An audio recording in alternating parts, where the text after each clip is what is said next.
saatlı millətə Allah sizlərə qorusun. Bugün 5 saatlıda bir ailənin qonağıyım.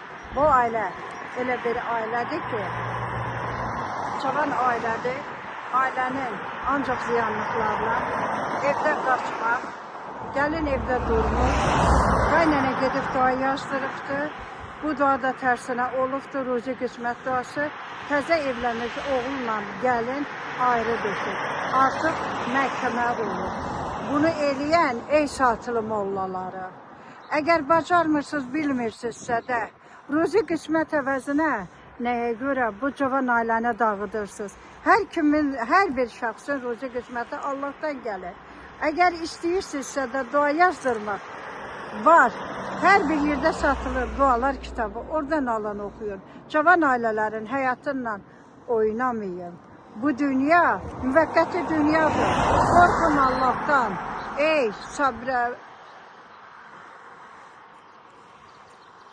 satılı mollaları, sözüm sizlərədir.